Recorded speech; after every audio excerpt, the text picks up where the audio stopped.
sábado, mientras la presidenta de la República realizaba una gira por el estado de Querétaro, se emitió a través de sus oficinas de comunicación un anuncio, el anuncio de que Pablo Gómez Álvarez, el titular de la Unidad de Inteligencia Financiera, había sido designado como el responsable de una comisión especial para la formulación de la reforma electoral. Usted sabe que esta reforma electoral ha sido planteada como una prioridad legislativa por la presidenta de la República una vez que concluyó la elección del Poder Judicial. Hay quien dice que la presidenta encontró la forma perfecta pues para sacarse de encima a Pablo Gómez, toda vez que en la unidad de inteligencia financiera se dedicó más a hacer grilla, a hacer persecuciones políticas, que a pues vigilar y contrarrestar, así como pues detectar operaciones de lavado de dinero. Por caso claro fue lo que ocurrió con Cibanco, con Intercam y con Casa de Bolsa Vector,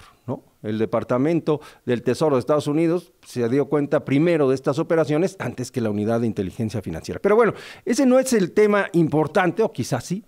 El asunto es que Pablo Gómez retoma una encomienda que ya se le había asignado por parte del presidente López Obrador por allá del año 2022, cuando él presentó una reforma, un planteamiento de reforma electoral que no pasó porque no se contaba, en este caso con Morena y sus aliados, no contaban con la mayoría de votos necesaria para cambiar la Constitución, pero que pues pretendía sepultar al INE y cambiarlo por otro órgano. Pretendía también pues eliminar, por ejemplo, muchas asignaciones, muchas diputaciones federales, dejar 300 en lugar de 500, quitar las plurinominales, en fin. Vamos a hablar del tema con Lorenzo Córdoba. Lorenzo Córdoba, usted lo conoce bien, fue el presidente del Instituto Nacional Electoral y es parte de un grupo de ex funcionarios electorales que firmaron un desplegado este fin de semana, un comunicado demandando una discusión amplia del tema electoral. ¿Cómo estás, Lorenzo? Buen Primitivo, muy buenos días, qué gusto de saludarte. Oye, el gusto es todo mío, gracias por tomarnos la llamada. Primero, ¿qué te parece esta designación de Pablo Gómez con el antecedente que estábamos hablando, Lorenzo? A ti te tocó, siendo todavía presidente del INE, el recibir las noticias, ¿no?, sobre estos planteamientos. ¿Qué tanto crees que se puede retomar de lo que postulaba Pablo Gómez a encargo de López Obrador en esta reforma de Claudia Sheinbaum?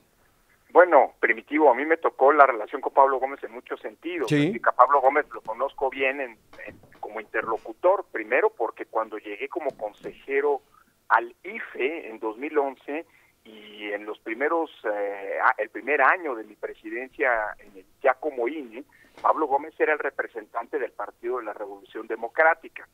De hecho, Pablo Gómez, recordemos, fue uno de los, se vendió así como de los negociadores del Pacto por México por parte del PRD.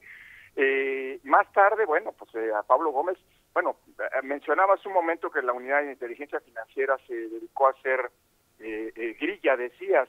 Bueno, yo fui uno de los denunciados en este periodo. A mí me denunció penalmente por cosas ridículas como, por ejemplo, la liquidación en el INE, pues que se hizo con todos los términos de ley cuando salimos algunos consejeros y como se ha venido haciendo desde hace 40 años, por cierto.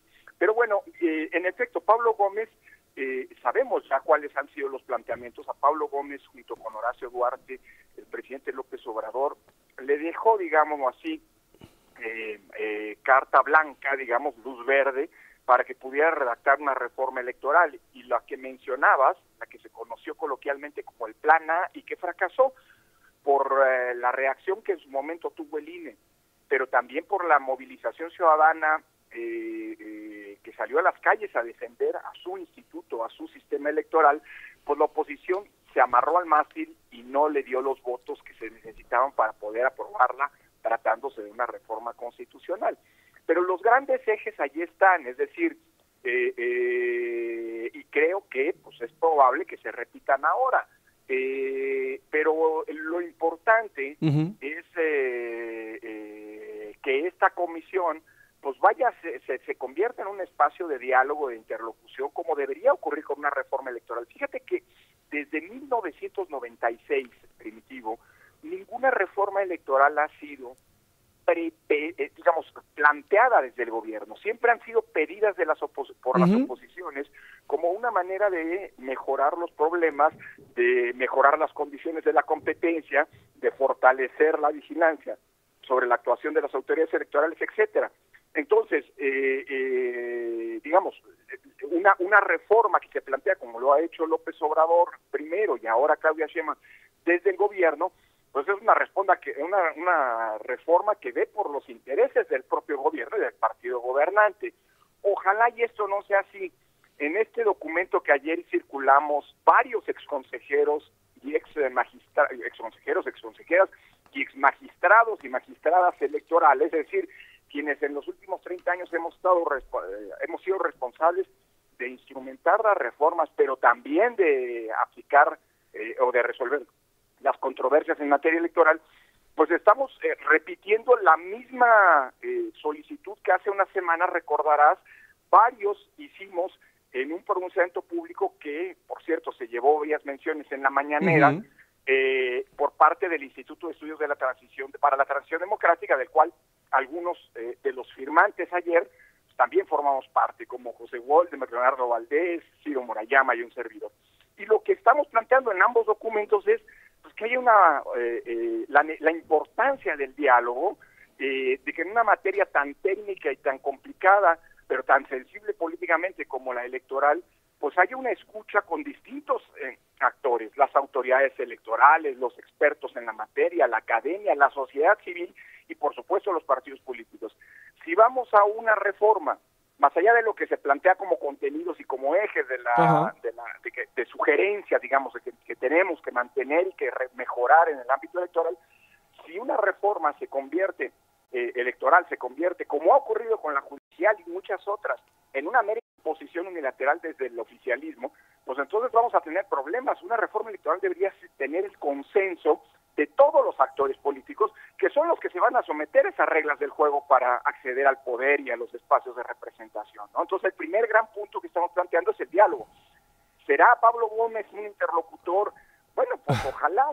Hay quien históricamente lo ha catalogado como alguien pues que no necesariamente es muy propicio al diálogo, aunque yo espero que la larga trayectoria como legislador de Pablo Gómez, en donde el diálogo, la construcción de acuerdos es fundamental, pues prevalezca, ¿no? Más todavía que la ideología y que las fobias contra el INE, porque las tiene, ¿no? Y contra un sistema electoral, pues que si bien es perfectible, nos ha dado estabilidad política, gobernabilidad y sobre todo ha permitido pues, a la propia izquierda llegar al poder, ¿no? Ahora, ¿cuáles son los grandes riesgos, Lorenzo? Yo percibo dos vertientes por lo menos. Uno, la de la autonomía y la autosuficiencia, además del INE. Autonomía en cuanto a la toma de sus decisiones, autosuficiencia porque la presidenta ha planteado el tema de hacer las elecciones aún más baratas, cuando pues las elecciones cuestan lo que cuestan por algo, ¿no? O salen como las judiciales, Primitivo. No, bueno. Tienes dos tipos de elecciones de a de veras y elecciones chafas como las elecciones judiciales que todo mundo ha criticado, no solamente por la intervención del gobierno, sino porque todas las garantías que habíamos logrado tener en las elecciones se perdieron en estas elecciones judiciales, ¿no? Vamos, es un hecho, ¿no? El INE está capturado. Esta reforma, Lorenzo, es el último paso para lo que muchos dicen, la captura del Estado por parte de Morena. Mira, dos cosas, Primitivo. Lo primero, creemos en ambos documentos, el del Instituto de Estudios para la Transición Democrática de hace unas semanas, como en el de ayer firmado por varios consejeros, exconsejeros y consejeras y magistrados electorales, exfuncionarios electorales, consideramos que hay tres grandes ejes,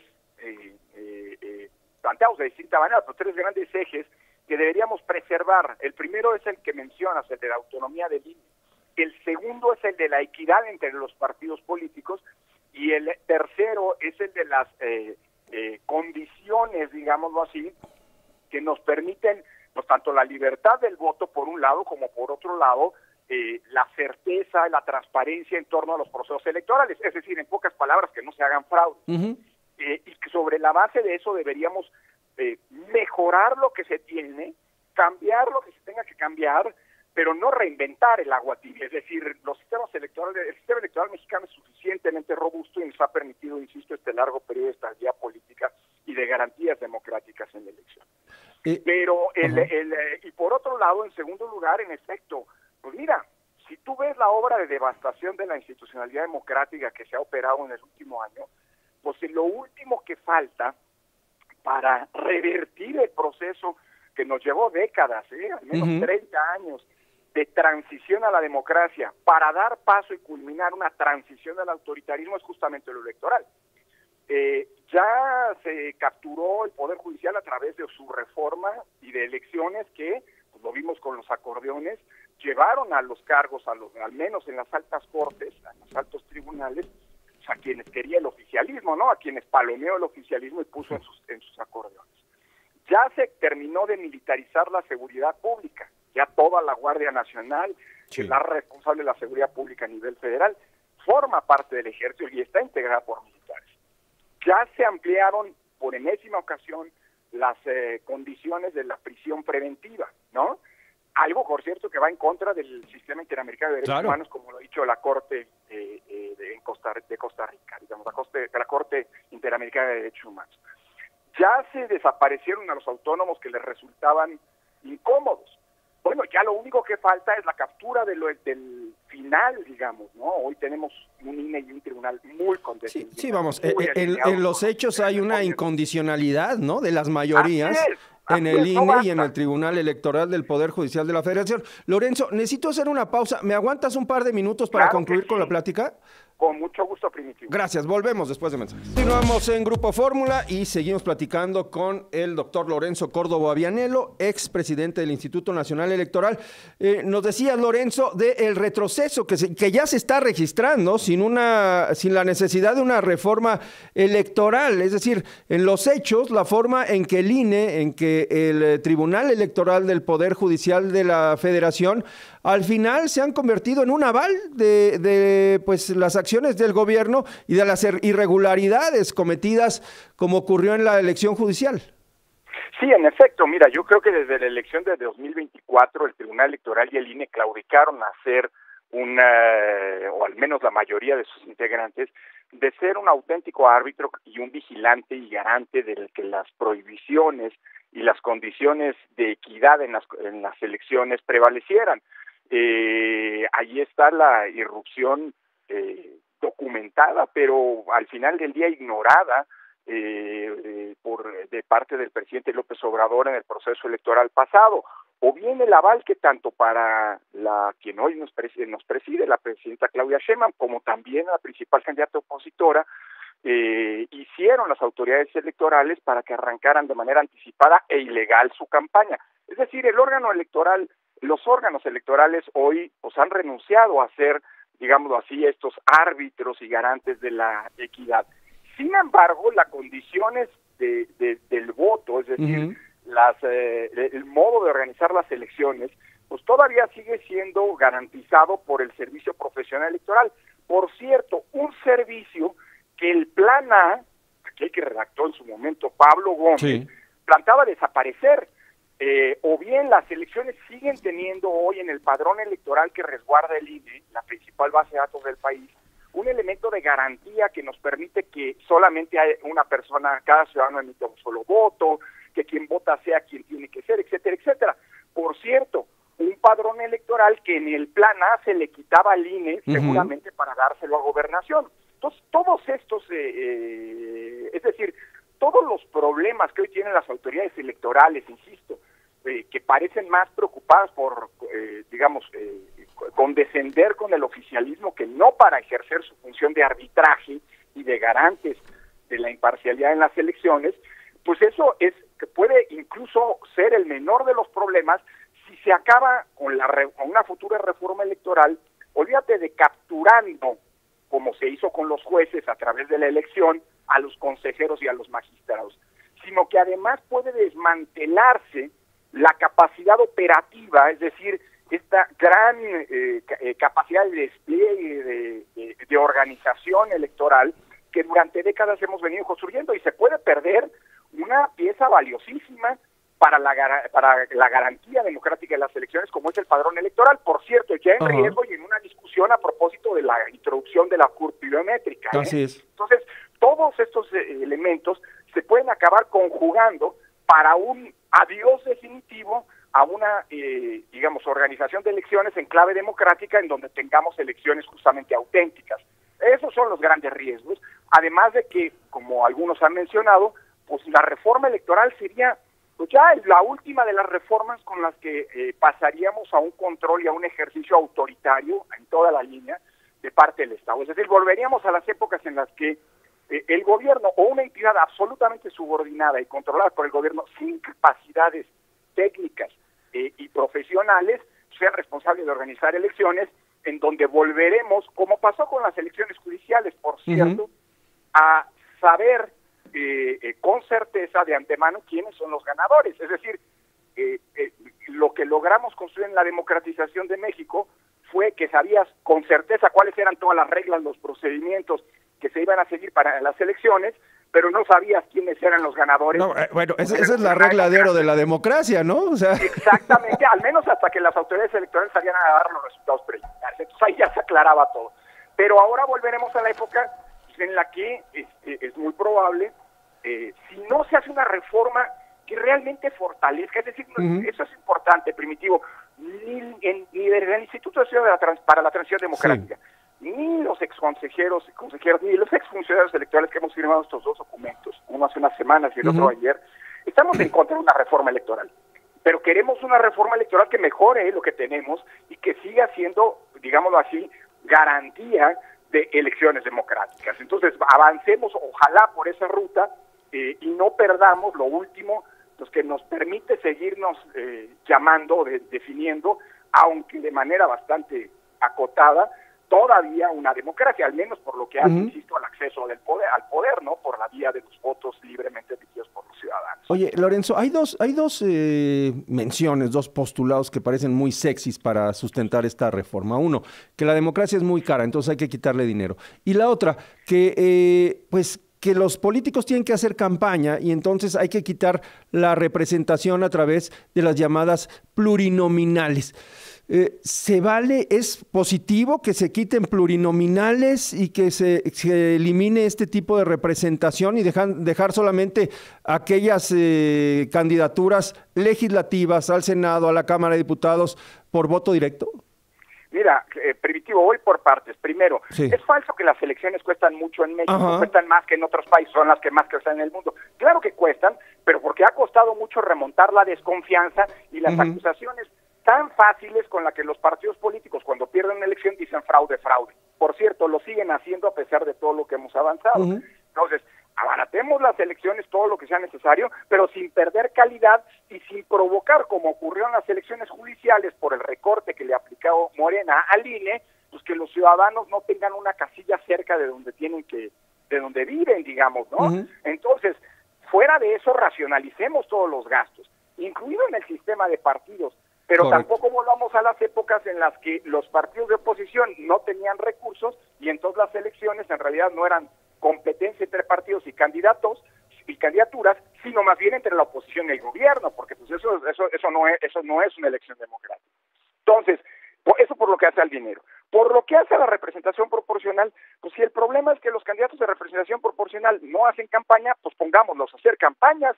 Hace unos días, fíjate, hubo un artículo bien interesante de Ricardo Monreal, al que digamos que podría ser un interesantísimo punto de discusión, de veras lo digo, ¿no? Con mucho respeto, pero que después se ve que le jalaron las orejas y qué sé yo, Monreal lo publicó en sus redes, pues porque ya salió a decir que no, que él estaba de acuerdo con la propuesta de la presidenta cuando nadie sabe cuál es la propuesta de la presidencia todavía, porque no hay iniciativa, ¿no? Entonces hasta ridículo. Bueno, pero así es lo que ocurre, ¿no? Así es. Te obligan a hacer servicios. Y en esa propuesta, Monreal decía, pues mira, hay muchos sistemas de representación proporcional en el mundo en donde los candidatos están obligados a hacer campaña. En México las listas de representación proporcional las arman los partidos y son inmodificables, es decir, quien va en primer lugar, en segundo, en tercero, en cuarto, pues no se puede alterar, va allí y se acabó. Es decir, el orden lo establece el propio partido al registrar su lista. Hay muchos sistemas, como esto se llama listas bloqueadas y cerradas, ¿no? Hay muchos sistemas en donde la representación proporcional ocurre con listas no bloqueadas o semiabiertas o bien abiertas. ¿Qué quiere decir esto? Que cuando el elector va a votar, no solamente indica por qué partido quiere votar, sino también puede modificar el orden de modo tal que quien vaya en primer lugar no lo define el partido, sino el elector. Y esto me parece muy interesante porque obligas a los candidatos de representación proporcional a hacer campaña. Es decir, soluciones para mantener la representación proporcional como una parte de la integración de las cámaras y que te permiten corregir las distorsiones y que al final del día los partidos tengan el número de legisladores que les corresponde por el número de votos que recibieron. Y no que pase como ahora, que hay un partido con 54% de los votos y que tiene el 74%, es decir, 20% más de la representación. Pues, es pertinente mantenerla sobre la representación proporcional, pero con estos mecanismos que permitan que todos hagan campaña, si esa es la preocupación. La verdadera preocupación detrás de ese pretexto, a mí me parece que es que un partido que si bien es mayoría, no lo tiene todo, aparezca como el dueño de todas las curules, es decir, volver a la época en la que un solo partido está presente y las oposiciones prácticamente desaparecen. Vuelvo a insistir, una lógica absolutamente autoritaria como la que ha sostenido pues, todas las reformas en el último año, ¿no? Muy bien. Pues Lorenzo, muchas gracias por esta plática. Quedan muchos puntos sobre la mesa a discutir. Seguramente podremos charlar más adelante conforme avancen las discusiones. Yo te agradezco mucho y ahí está el planteamiento, que se abra a la amplia discusión, que no se tomen decisiones desde la cúpula del poder y desde la amplia mayoría que tienen Morena y aliados, porque al final el fondo de una reforma electoral tendrá que ser procurar que todos estemos representados, ¿no? A nivel ciudadanos. Que todos nos sintamos cómodos con las reglas y con los árbitros, porque si no, las reglas, una reforma electoral, lejos de ser una manera de resolver y mejorar lo que tenemos, puede ser la fuente de los problemas y de los litigios futuros. Claro, ¿no? Por supuesto. Y por cierto, de este lado, total disposición, a pesar de los agravios, de los insultos, de los estigmas, a discutir algo que es indispensable para el país. Ojalá y del otro lado no haya nada más la lógica de abrir a esto a un diálogo de sordos en los que no se escuche y simple y sencillamente se cumpla una formalidad como han sido los parlamentos abiertos que se han hecho en los últimos meses, ¿no? Ojalá, pero bueno, ahí está la mano, Primitivo. Ahí está. Tendida. Todos tendremos que participar en estos foros. Gracias, Lorenzo. Abrazo muy fuerte, gracias a ti, Primitivo. Abrazo fuerte para ti también, Lorenzo Córdoba Vianello, ex consejero del Instituto Nacional Electoral. Vamos a buscar esta semana a miembros del partido Morena, de ser posible a Pablo Gómez, para tener el punto de vista de quienes están integrando estos trabajos, por dónde van a ir, por dónde se perfila la reforma que ha anunciado la presidenta Sheinbaum, y también a integrantes de la oposición para tener todos los puntos de vista de los involucrados, de los analistas, de los observadores y de quienes tienen que participar en la discusión de esta reforma electoral, la siguiente gran reforma planteada por la Cuarta Transformación y una gran reforma impulsada desde la presidencia de Claudia Sheinbaum.